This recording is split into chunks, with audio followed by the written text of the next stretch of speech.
Hello friends, welcome back again. हम evolution पढ़ रहे थे और एवोल्यूशन में हमने ओरिजिन ऑफ यूनिवर्स और ओरिजिन ऑफ अर्थ के बारे में पढ़ लिया था। आज हम पढ़ने वाले हैं ओरिजिन ऑफ लाइफ के बारे में।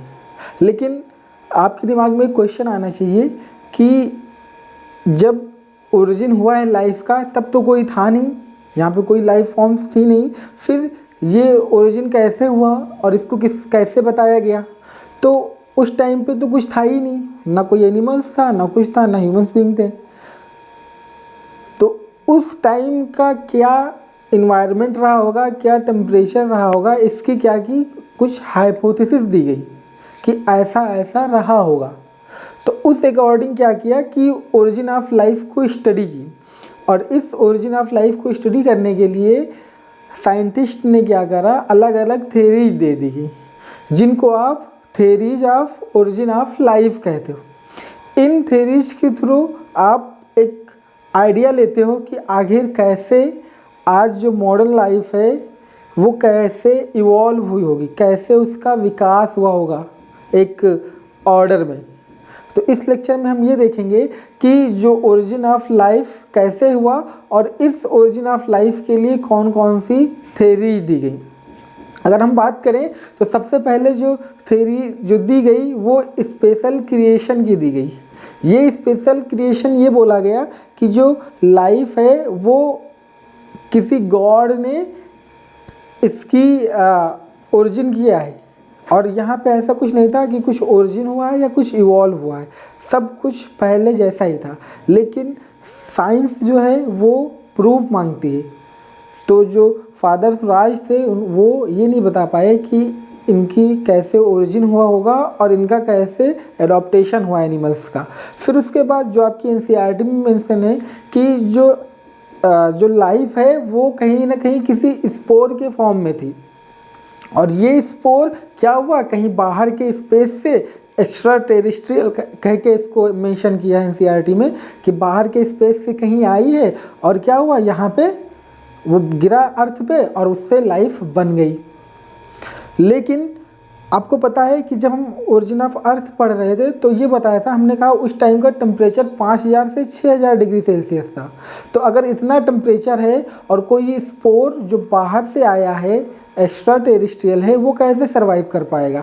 तो इस थ्योरी को भी मना कर दिया गया। उसके बाद एक साइंटिस्ट हुए, इन्होंने बोला कि कोई लाइफ है वो आती है, इवॉल्व होती है, मतलब डाइवर्सिफाई होती है, फिर उसकी डेथ हो जाती है।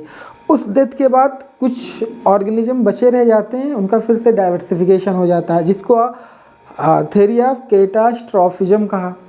उसके बाद एक साइंटिस्ट आए जो इनका नाम अरस्तु था, उन्होंने ये बोला कि जो ऑर्गेनिज्म है उनमें कुछ वाइटल फोर्स होते हैं।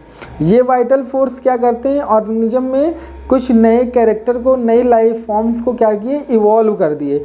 इसी से इन्फ्लुएंस होके एक नाम था टी.एच. हक्सले।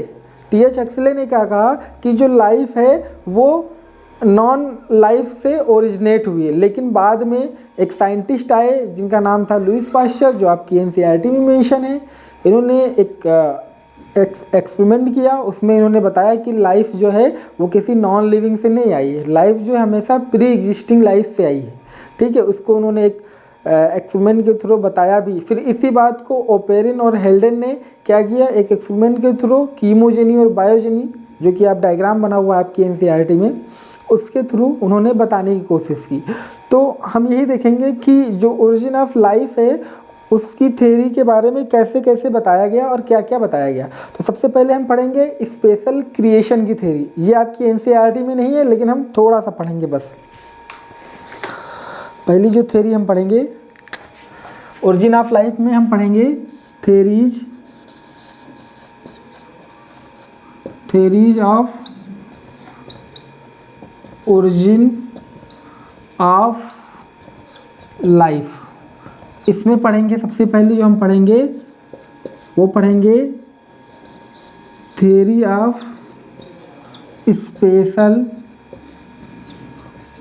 Special creation. अब ये जो स्पेशल क्रिएशन की थ्योरी है इसको दी थी फादर स्वराज ने, और इस स्पेशल क्रिएशन की जो थ्योरी है इसका दूसरा नाम भी देते हैं क्रिएटिनिज्म।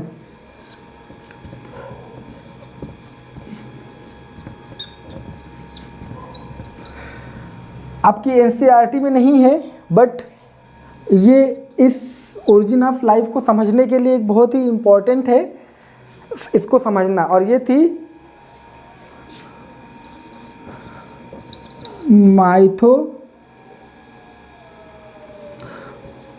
माइथोलॉजी बेस्ड थ्योरी थी, मतलब एक रिलीजियस थ्योरी थी ये। और इन्होंने बताया था कि life is created by God and there is nothing like originated and nothing like evolve। ठीक है, नथिंग लाइक इवॉल्व। तो ये बताई थी जो फादर सुराज थे, उन्होंने बताया था कि यहाँ पे कोई लाइफ जो थी इसकी गॉड ने किया था और तब से ये ऐसे ही बनी हुई है, ना यहाँ पे कोई ना ओरिजिन हुआ है ना इवोल्यूशन हुआ है, जैसे लाइफ थी वैसे ही है। लेकिन बाद में इसको क्यों डिस्कार्ड कर दिया गया, ये थ्योरी क्यों नहीं मानी गई? क्योंकि जो साइंटिस्ट थे वो प्रूव मांग रहे थे कि जो लाइफ है ये गॉड ने जो दी है, तो इसका ओरिजिन कैसे हुआ और एडॉप्टेशन कैसे हुआ। तो फादर सुराज कोई जो है साइंटिस्ट तो थे नहीं जो उसको एक्सप्लेन करते कि हाँ ऐसा ऐसा हुआ है, वो एक रिलीजियस पर्सन थे जो नहीं कर पाए। तो बस इस थ्योरी में बस इतना ही। अगर आप पूछे इसको डिस्कार्ड करने का रीज़न क्या था, तो आप वहाँ बता दोगे, कि ड्रॉबैक थे इसके,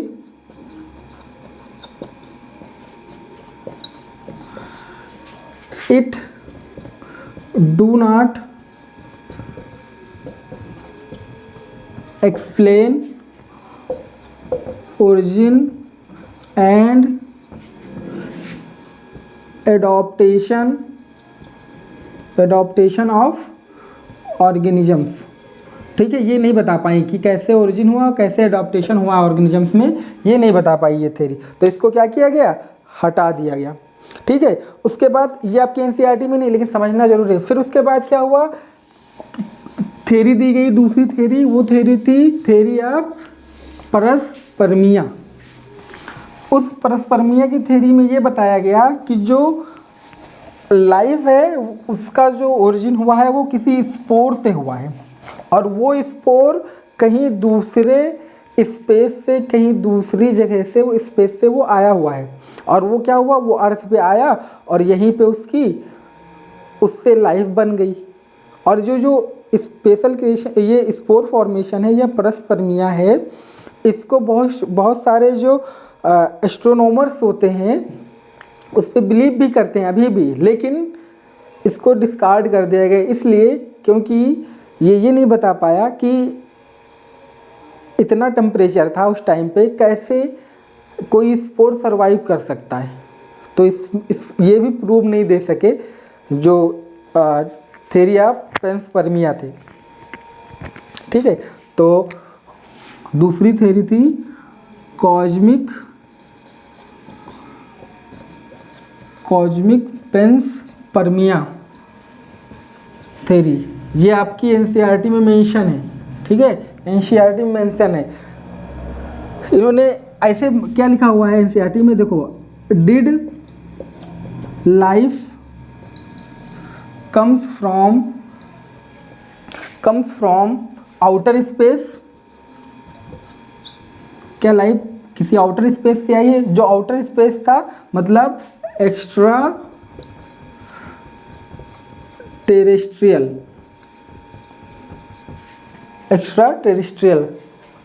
और आउटर स्पेस का मतलब कम्स फ्रॉम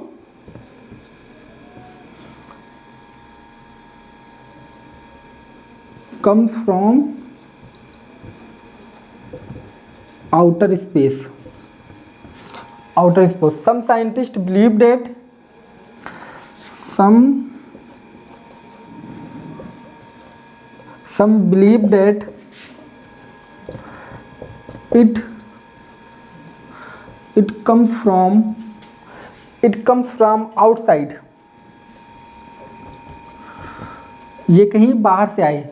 और जो अर्ली ग्रीक जो थिंकर्स थे वो भी बताते थे कि जो यूनिट है लाइफ की वो स्पोर है, पहले सेल नहीं बनाया गया, पहले स्पोर बताया गया। some Greek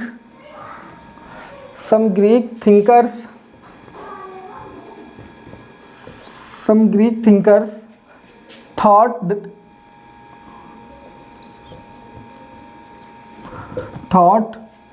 units of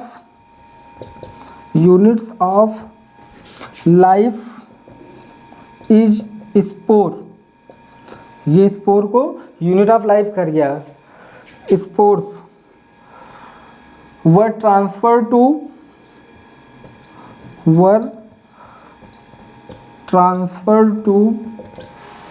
different planets including अर्थ। ये जो स्पोर था, जो स्पोर्स हैं इन्हीं को आल्सो नोन एज पेंसपर्म,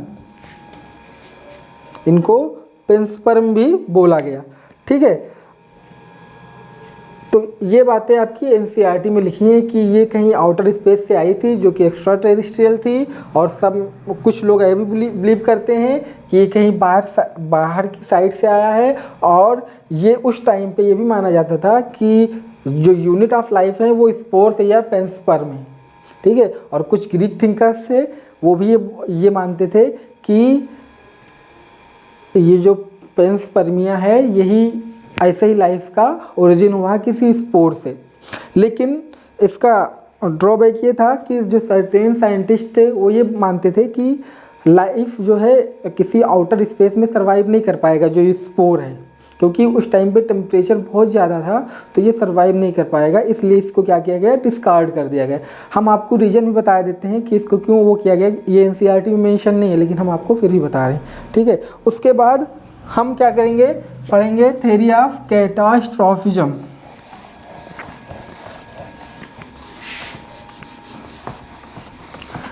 ये भी आपके एनसीईआरटी में नहीं है लेकिन इसको भी पढ़ना ज़रूरी है।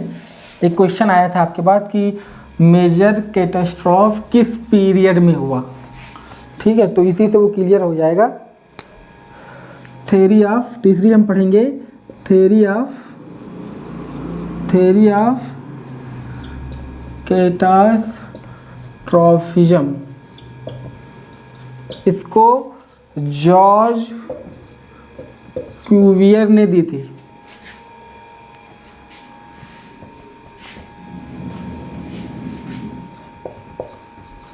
जॉर्ज क्यूवियर ने, ये एक पैलेंटियोलॉजिस्ट थे। ठीक है, ये जो जॉर्ज क्यूवियर थे ये मानते थे कि जो प्रलय जो है धरती पे वो आता रहता है। कैटास्ट्रॉफ का मतलब होता है प्रलय।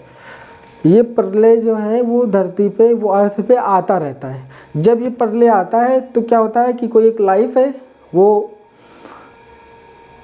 उसका ओरिजिन हुआ, वो लाइफ ओरिजिन होके फिर इवॉल्व हुई, मतलब डाइवर्सिफाई हुई। डाइवर्सिफाई होने के बाद कुछ ऐसा हुआ कि प्रलय आ गया, मतलब कैटास्ट्रॉफ हो गया। और कैटास्ट्रॉफ के बाद क्या हुआ, बहुत सारी लाइफ फॉर्म डेथ हो गई, कुछ बची रह गई।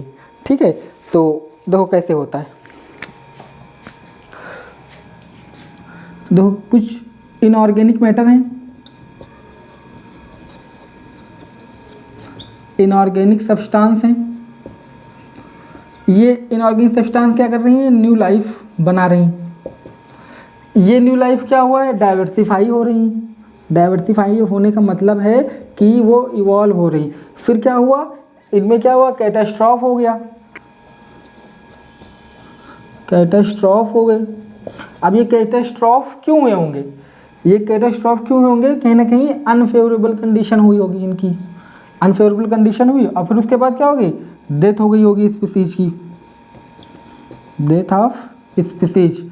और फिर क्या हुआ, कुछ बचे होंगे, फेवरेबल कंडीशन आई होगी कुछ के लिए, फेवरेबल कंडीशन आने के बाद कुछ बचे होंगे, उनकी लाइफ फिर से होगी। मतलब ये था कि जो मतलब ऐसा नहीं था कि कोई लाइफ आई और चली गई, मतलब ये था कि लाइफ आई, उसमें से कुछ परले आया ऐसे, कुछ की डेथ हो गई और कुछ रह गए, और जो कुछ रह गए वो डाइवर्सिफाई हुए और उन्होंने न्यू लाइफ बना दी।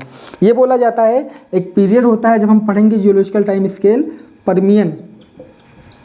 ये परमियन में क्या हुआ था कि जो आपका जो मेजर कैटास्ट्रॉफ हुआ था, मेजर कैटास्ट्रॉफ हुआ था, ये मेजर कैटास्ट्रॉफ में क्या हुआ था, 96% ऑफ अप्रॉक्स 96% ऑफ लाइफ जो थी वो लाइफ क्या हुई थी, वो डेथ हो गए थे, लाइफ इसकी क्या हुई थी, डेथ हो गई थी। ठीक है, तो ये जॉर्ज क्यूवियर हो गए। अब ये समझ में आ गया होगा आपके कि कोई लाइफ है, ये सिंपल सा है, ये भी आपके उस एनसीईआरटी में नहीं है लेकिन इसको भी पढ़ना ज़रूरी है। ठीक है, अब देखो, अब हम पढ़ेंगे कि एक साइंटिस्ट हुए जिनका नाम था अरस्तु। अरस्तु ने क्या बताया कि जो ऑर्गेनिज्म होते हैं उनमें क्या होता है, कुछ वाइटल फोर्स होते हैं। ये वाइटल फोर्स क्या करते हैं, ऑर्गेनिज्म को न्यू इन्वायरमेंट करने में या न्यू स्पीसीज क्रिएट करने में हेल्प करते हैं।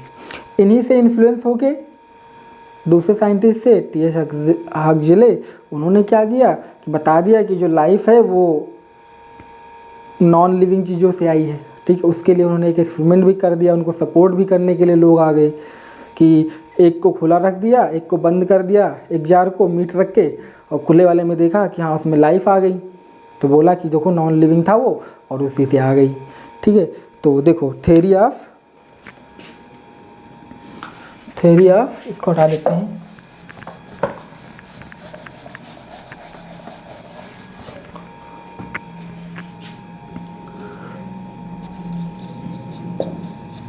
थ्योरी ऑफ स्पॉन्टेनियस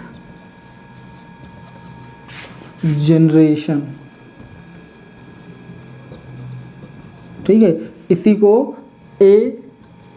बायोजेनेसिस भी बोलते हैं। ठीक है, सबसे पहले बायोजेनेसिस की बोलते थे कि स्पॉन्टेनियस जनरेशन का अर्थ ये होता है कि some vital force in environment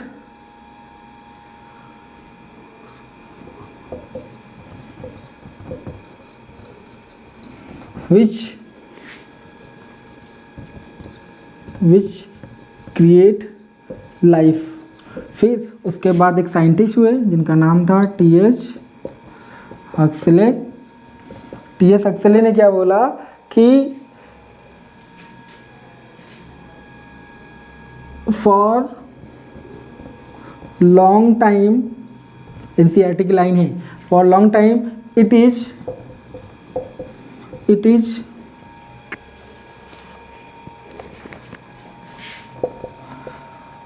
believed that life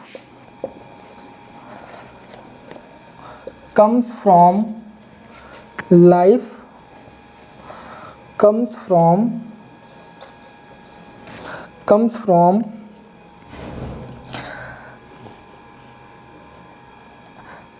dead, decaying and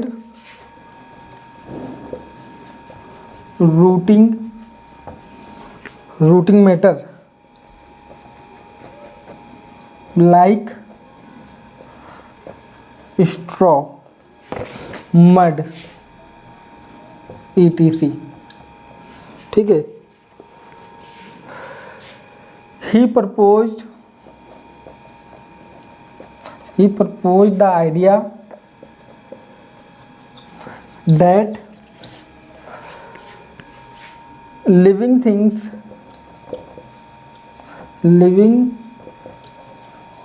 living things can arise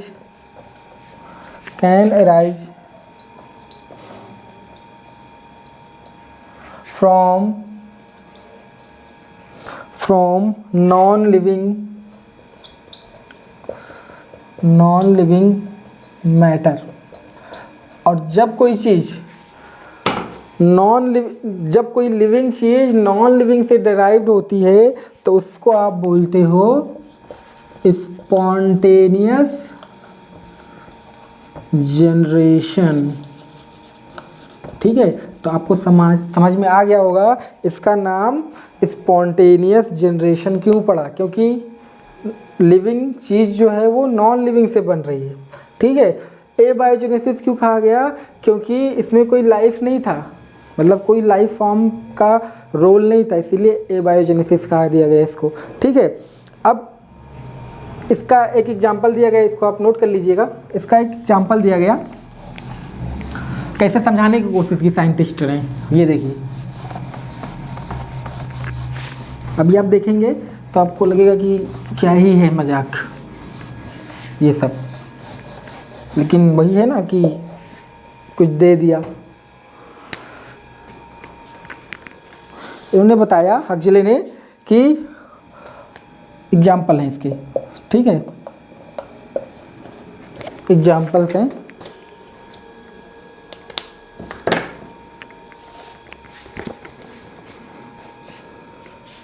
इन्होंने बताया कि जो फ्रॉग्स हैं, फ्रॉग डेवलप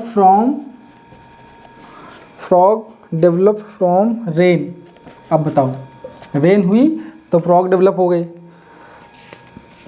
एक दूसरा इन्होंने इसको वो करने के लिए मीट क्या किया, मीट लेफ्ट ओपन। मतलब इसमें क्या किया इन्होंने, मान लीजिए 2 जार लिया, 2 इन्होंने जार लिया, एक जार को क्या किया इन्होंने, ओपन कर दिया। ये ओपन है, यहाँ पे मीट है। ठीक है, इसमें मीट भरा हुआ है।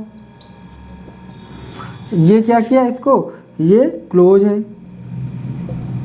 ये क्लोज है ऊपर से। ठीक है, ये क्लोज है, इसमें भी मीट रखा हुआ है। तो ये क्या देखते हैं कि इसमें जो है, इसमें जो हाउस फ्लाइज जो हैं, फ्लाइज डेवलप हो गई।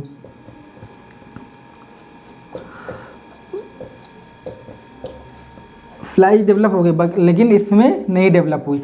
तो इसको इन्होंने एक्सप्लेन कर दिया था एबायोजेनेसिस को। लेकिन उसके बाद एक साइंटिस्ट हुए जिनका नाम था लुईस पास्चर, उन्होंने सेम ऐसे कुछ एक्सपेरिमेंट और किया। ठीक है, अब देखो,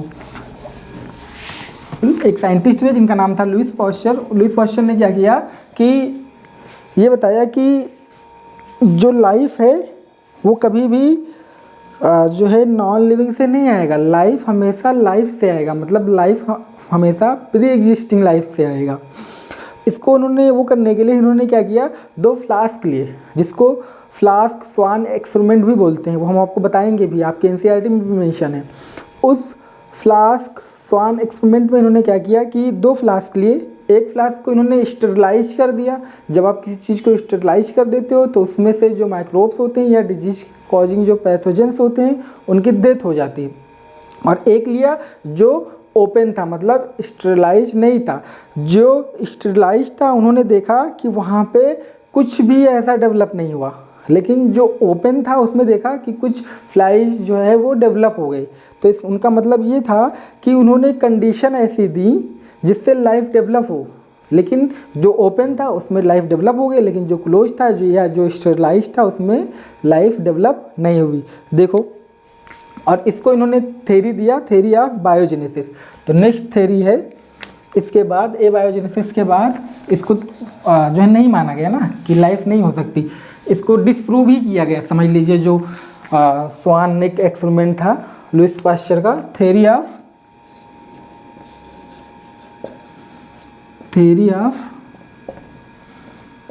बायोजेनेसिस।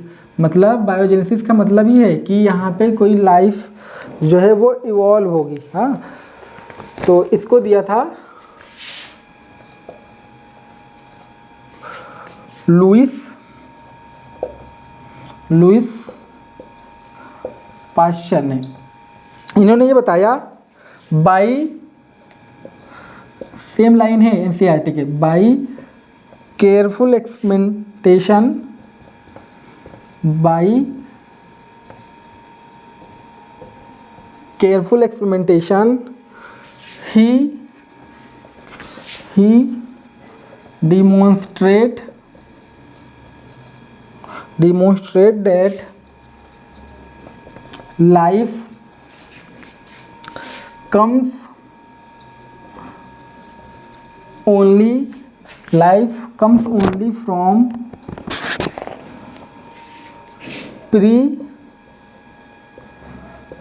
pre-existing life. ठीक है, लाइफ केवल प्री एग्जिस्टिंग लाइफ से ही डेवलप हो गई। और इन्होंने इसको कैसे बताया, इन्होंने दिया एक स्वान नेक एक्सपेरिमेंट। ठीक है, अब हम ए बायोजेनेसिस में क्या पढ़ेंगे, स्वान नेक एक्सपेरिमेंट। देखिए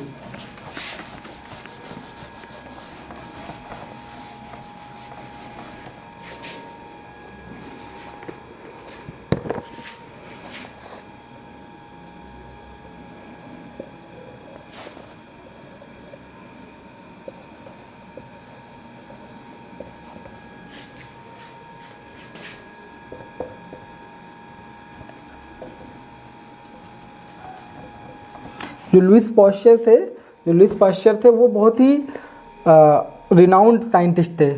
इन्होंने क्या किया, ये किस लिए था, इन सपोर्ट ऑफ थ्योरी बायोजेनेसिस। ठीक है, कोई पूछे क्यों दिया था इसको, बायोजेनेसिस की जो थ्योरी थी उसको सपोर्ट करने के लिए इन्होंने क्या किया, अभी देखो समझ में आ जाएगा बहुत, 2 फ्लास्क लिए। एक फ्लास्क जो था वो था प्री स्टेरिलाइज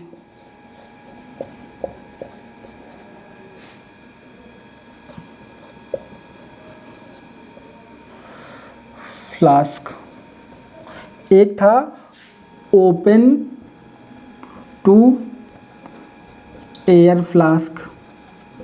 अब जो प्री स्टेरिलाइज फ्लास्क था और ओपन फ्लास्क का, दोनों में इन्होंने क्या किया, कुछ केमिकल्स दिए, मिक्सचर दिया। ठीक है, इन्होंने क्या किया, इसमें डाला mixture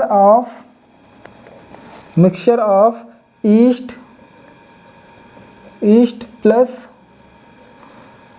sugar plus water.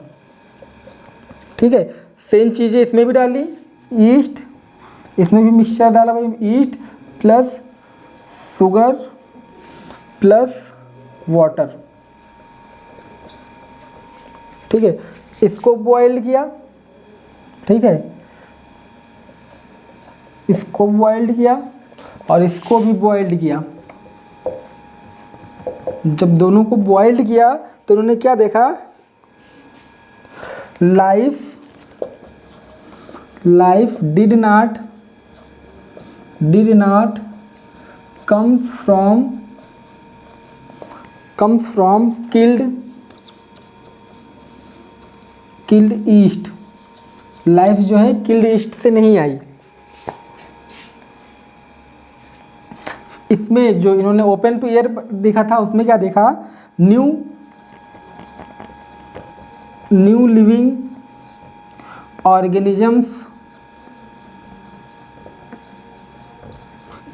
Organisms arises from killed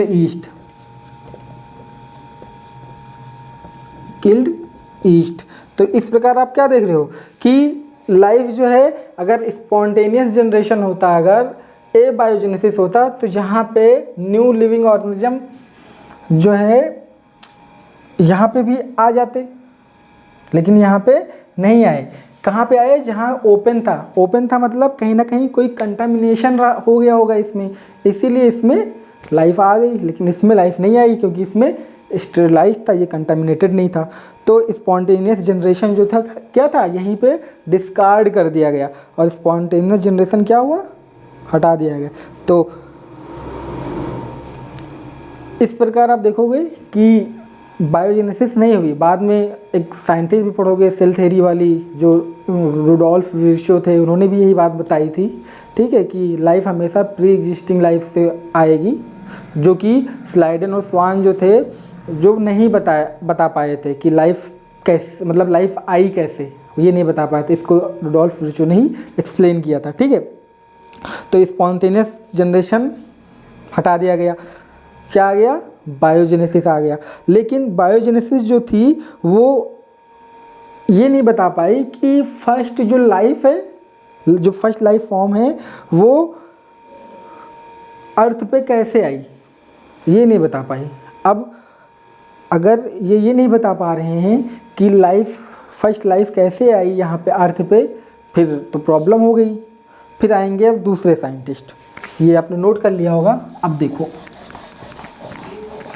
अब आएंगे दूसरे साइंटिस्ट। हम कोशिश ये कर रहे हैं, आपकी एनसीईआरटी में इतना जो है वो करके नहीं है कि आपको टू द लाइन एनसीईआरटी ने बता दी हो, थोड़ा थोड़ा सा उन्होंने केवल टच किया है। हमारी कोशिश ये है कि हम आपको पूरा ही बता दें, ताकि आपको कोई प्रॉब्लम ना हो। अभी देखो आप आगे, ठीक है। पहली बात, बायो, हम पढ़ेंगे क्यों आगे थ्योरी, पहले तो ये तो पता चले क्यों इसको हटाया गया। Biogenesis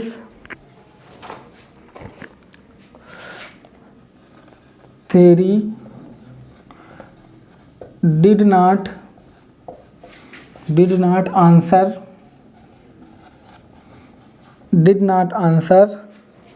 how the first life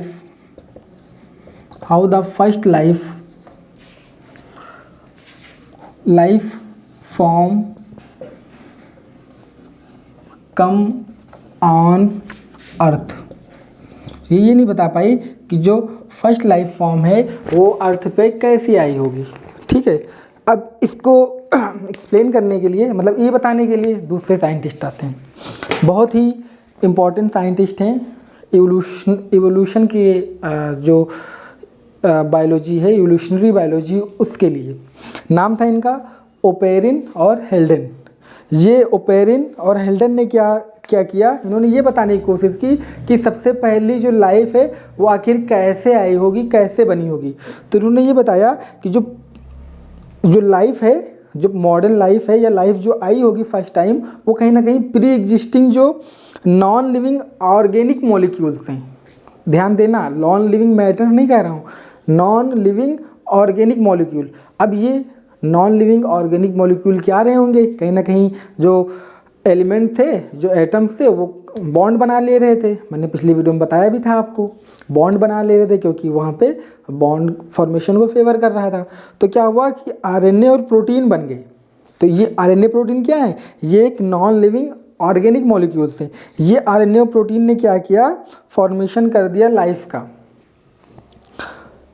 किसके थ्रू, केमिकल इवोल्यूशन के थ्रू।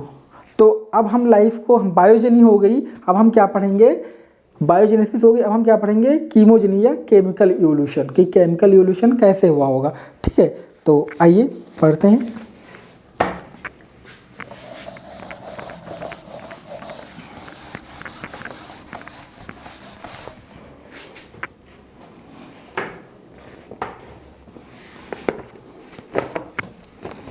दो साइंटिस्ट हुए, एक का नाम था ओपेरिन, दूसरे का नाम था हेल्डन। अब ये कहाँ के थे, मेरे ख्याल से ये इम्पोर्टेंट नहीं है। ये थे रसिया के,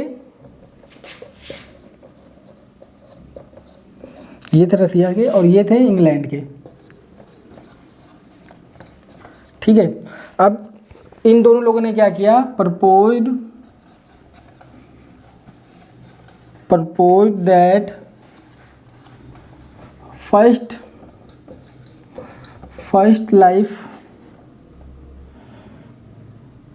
life form could have come from pre-existing, बहुत ध्यान देना यहाँ पे, ये सेम लाइन लिखी हुई है आपके एनसीईआरटी में, pre existing non living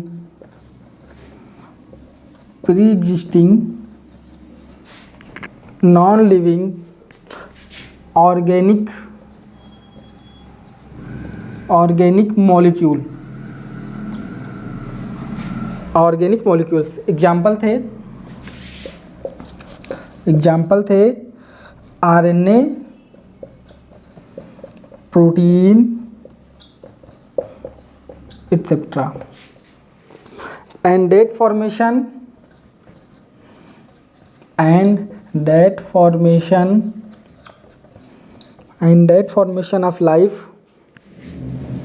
formation of life was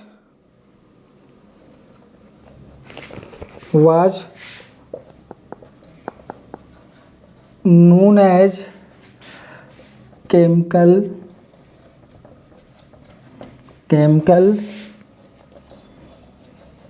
evolution. इस लाइफ फॉर्म को क्या कहा गया? केमिकल इवोल्यूशन के रूप में जाना गया। अब देखो, जो ओपेरिन थे, जो ये थे ओपेरिन ने क्या करा, एक बुक पब्लिश की। जो बुक का नाम था वो था ओरिजिन ऑफ लाइफ। इस ओरिजिन ऑफ लाइफ में ये जो बात थी इन्होंने ये बताई हुई थी केमिकल इवोल्यूशन की, और बहुत ही फेमस बुक है और मोस्ट एक्सेप्टेड थ्योरी है ये आपके इवोल्यूशन की। पूछा जाएगा मोस्ट एक्सेप्टेड थ्योरी कौन सी है? ओपेरिन और हेल्डेन की थ्योरी है केमिकल इवोल्यूशन का। ठीक है, तो हम नेक्स्ट लाइन लिखते हैं।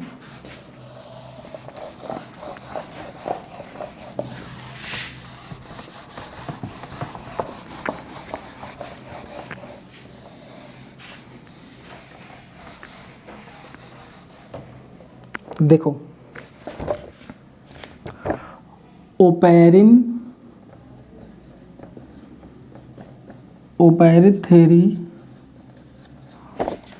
ऑफ केमिकल इवोल्यूशन, ये शायद आपकी एनसीईआरटी में नहीं है बट आपको जानना जरूरी है। Theory of chemical evolution was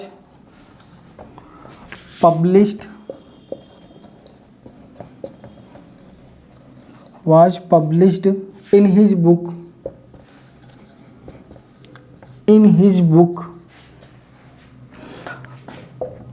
नाम था इनकी बुक का ओरिजिन ऑफ लाइफ। ठीक है, ओरिजिन ऑफ लाइफ बुक, इनका थ्योरी का नाम था केमिकल इवोल्यूशन। केमिकल इवोल्यूशन जो थी मोस्ट एक्सेप्टेड थ्योरी थी। ठीक है, मोस्ट एक्सेप्टेड थ्योरी थी ओरिजिन ऑफ लाइफ। अगर कोई आपसे पूछे ओरिजिन ऑफ स्पीसीज, है नहीं बट बता देते हैं, दिमाग में आ गया, ओरिजिन ऑफ स्पीसीज ये बुक है, इसको किसने लिखा था? Origin of species. तो ओरिजिन ऑफ स्पीसीज जो लिखा था वो लिखा था डार्विन ने, चार्ल्स डार्विन। ठीक है, तो ये दोनों अलग अलग बुक है, ओरिजिन ऑफ लाइफ और ओरिजिन ऑफ स्पीसीज। इनका था origin of life by means of natural selection, ऐसे करके। ठीक है। अब जो मॉडर्न थ्योरी इसी को बोला जाता है मोस्ट एक्सेप्टेड थ्योरी, और इसी को दूसरा नाम दिया गया है मॉडर्न थ्योरी। अब ये बोला गया कि जो मॉडर्न थ्योरी है लाइफ की वो दो फेज में ओरिजिनेट हुई है।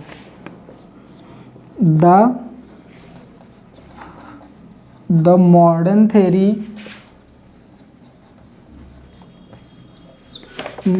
Theory of life is originated in two phase। ठीक है। वो 2 फेज कौन कौन कौन से थे? एक था कीमोजेनी, एक था बायोजेनी। कीमोजेनी जो थी आपकी, उसको बोलते हो आप केमिकल इवोल्यूशन। अभी हम पढ़ने वाले हैं केमिकल इवोल्यूशन को। और जो बायोजेनी है उसको आप बोलते हो बायोलॉजिकल इवोल्यूशन। केमिकल इवोल्यूशन में आप पढ़ोगे कि जो केमिकल्स हैं, जो नॉन ऑर्गेनिक, जो हमने बताया था अभी, आरएनए, प्रोटीन या लिपिड, कार्बोहाइड्रेट, इनका इवोल्यूशन कैसे हुआ। फिर बायोजेनी में तो इन केमिकल्स से कैसे बायोलॉजिकल मॉलिक्यूल्स बन गए। आपको पता है कि अगर आरएनए था, सबसे पहले आरएनए इवॉल्व हुआ जेनेटिक मटेरियल में। उसके बाद अगर लिपिड बन गया, लिपिड बायोलेयर बना लिया और उसको आरएनए मिल गया, क्या लाइफ बन गई, कोई ऑर्गेनिज्म बना दिया होगा। तो ऐसे हुआ होगा, ठीक है, बायोलॉजिकल इवोल्यूशन। तो अब हम पढ़ेंगे केमिकल इवोल्यूशन के बारे में, ठीक है। ये आपने नोट कर लिया होगा, बहुत इजी है। हम इसीलिए आपको एक स्टेप बाय स्टेप बता दे रहे हैं। कुछ चीज़ें आपकी एनसीईआरटी में नहीं है, मैं फिर भी बता रहा हूँ, ठीक है।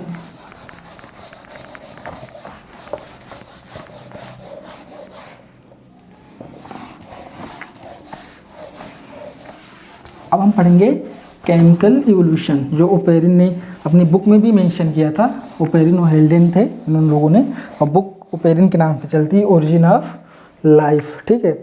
तो अब हम पढ़ने वाले हैं केमिकल इवोल्यूशन। पहला जो बायोलॉजिकल इवोल्यूशन और केमिकल, बायोलॉजिकल बाद में पढ़ेंगे, पहले केमिकल पढ़ेंगे, फिर इसका एविडेंस भी पढ़ेंगे। Chemical evolution. अब ये केमिकल इवोल्यूशन कैसे हुआ होगा, ये केमिकल इवोल्यूशन कैसे हुआ होगा? तो हुआ क्या, हमने बताया कि इनऑर्गेनिक मॉलिक्यूल थे,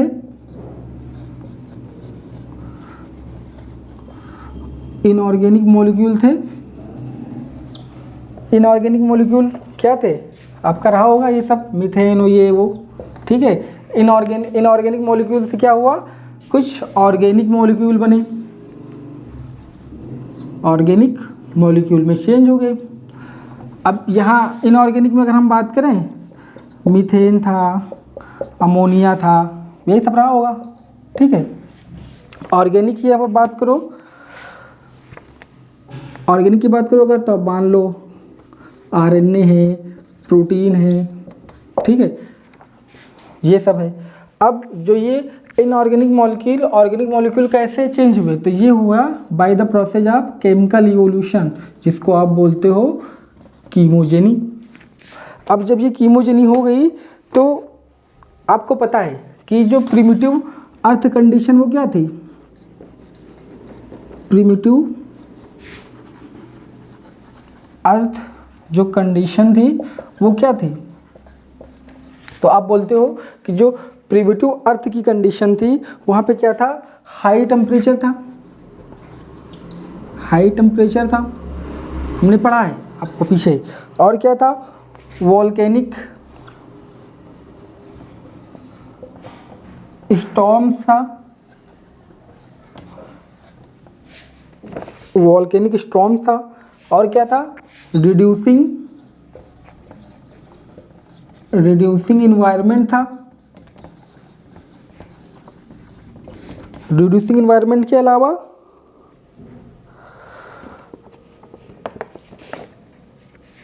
और क्या क्या था इस इन्वायरमेंट में, था क्या था, कंटेन, जैसे हमने आपको बताया, कंटेन CH4 NH3 ETC, ये मीथेन, अमोनिया, ये सब था, ठीक है। ये जो फ्री एटम्स थे वो क्या क्या थे, जो फ्री एटम्स थे, फ्री एटम्स देखो, ठीक है, ये बता रहे हैं क्या क्या था उस टाइम पे। फ्री एटम्स में क्या थे, कार्बन था, हाइड्रोजन था, ऑक्सीजन जो था वो एटम के फॉर्म में था, ठीक है, in form of,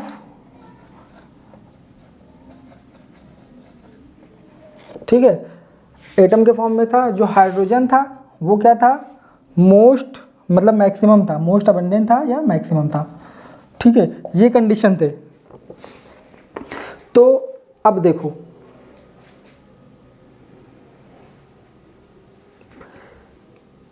chemical evolution आपको समझना है। हमने ये बताया कि इनऑर्गेनिक मॉलिक्यूल्स रहे होंगे जिसमें आपका जो अमोनिया है, ठीक है, ये रहा होगा। ठीक है, अगर हम बात करें इनऑर्गेनिक्स में, ये ऑर्गेनिक था, सॉरी ये ऑर्गेनिक था, ठीक है, ये इनऑर्गेनिक था।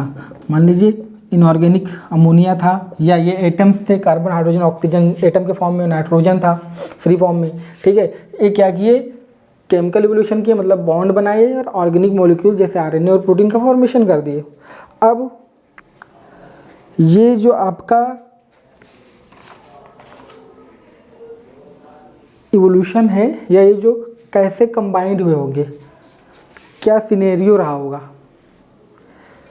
इस चीज़ को एक्सप्लेन करने के लिए एक साइंटिस्ट थे जिनका नाम था यूरे और दूसरे थे मिलर। यूरे और मिलर ने क्या किया, जो आपका ये केमिकल इवोल्यूशन है इसको समझाने के लिए इन्होंने क्या करा, एक पूरा एक वर्क फ्रेम तैयार कर दिया, एक पूरा एक एक्सपेरिमेंट तैयार कर दिया। और इसको सपोर्ट करने के लिए उन्होंने क्या किया, एक एक्सपेरिमेंट परफॉर्म किया कि जो चीज़ जो ओपेरिन और हेल्डन बताना चाह रहे हैं वो ये बताना चाह रहे हैं। उन्होंने क्या किया, अपने एक्सपेरिमेंट में क्या किया, अपने प्रूफ में, अपने सपोर्ट में क्या किया, एक पूरा एक एक्सपेरिमेंट बता दिया कि ऐसे ऐसे हुआ होगा। किसके बेसिस पे, ओपेरिन और हेल्डन के बेसिस में। किसने, यूरे और मिलर ने। तो इसके बाद केमिकल इवोल्यूशन हो गया, ठीक है, इतना ही दिया है आपके उसमें एनसीईआरटी में, उतना ही पढ़ेंगे, और एक दो लाइन ज़्यादा ही है इसमें, उससे कम नहीं है, ठीक है। अब केमिकल इवोल्यूशन हो गया। अब साइंटिस्ट आए यूरे और मिलर। यूरे और मिलर ने क्या किया कि ओपेरिन आपने बहुत अच्छी बात की, हम क्या करेंगे, आपको सपोर्ट करेंगे आपके केमिकल इवोल्यूशन को, और सपोर्ट करके क्या करेंगे, हम एक जो है एक लेबोरेटरी कंडीशन में क्या करेंगे, बनाने की कोशिश करेंगे कि जो प्रिमिटिव इन्वायरमेंट था वो कैसा रहा होगा और जो लाइफ आई होगी वो कैसे आई होगी। तो क्या किया, यूरे और मिलर ने इस केमिकल एवोल्यूशन को सपोर्ट करने के लिए थ्योरी दे दी, ठीक है। अब वो क्या थ्योरी थी, इसको हम पढ़ेंगे नेक्स्ट लेक्चर में, कि वो evidence in favours of chemical evolution by Urey and Miller, ठीक है। तो ये चीज़ें हो गई। अब दूसरी बात आपसे पूछा जा सकता है कि सबसे ज़्यादा मोस्ट अबंडेंट क्या था अर्थ, प्रिमिटिव अर्थ में, तो आपको बताया मैंने, हाइड्रोजन। दूसरा आपसे पूछा जा सकता है कि जो फर्स्ट इनऑर्गेनिक कंपाउंड क्या रहा होगा अर्थ में। तीसरी क्वेश्चन आपसे ये पूछा जा सकता है कि फर्स्ट ऑर्गेनिक कंपाउंड क्या रहा होगा और इनऑर्गेनिक कंपाउंड क्या रहा होगा, ठीक है। तो देखो कुछ बातें हैं, मोस्ट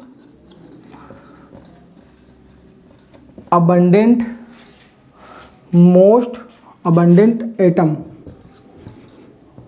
ऑन अर्थ, तो ये था, ये क्या था आपका हाइड्रोजन, सबसे ज़्यादा हाइड्रोजन था उस टाइम पे, ठीक है। फर्स्ट, दूसरा क्वेश्चन आपका है फर्स्ट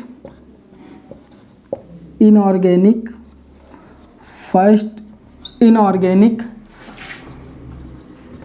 कंपाउंड ऑन अर्थ, तो इसका आपका आंसर हो जाएगा अमोनिया, तो ठीक है, अमोनिया।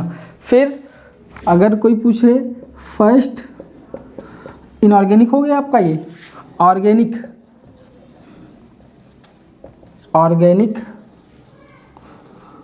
कंपाउंड ऑन अर्थ, तो वो था आपका मीथेन, ठीक है। और ये मीथेन जो है और भी कुछ है, ये मीथेन क्या है, सब्स्टिट्यूट है, सब्स्टिट्यूट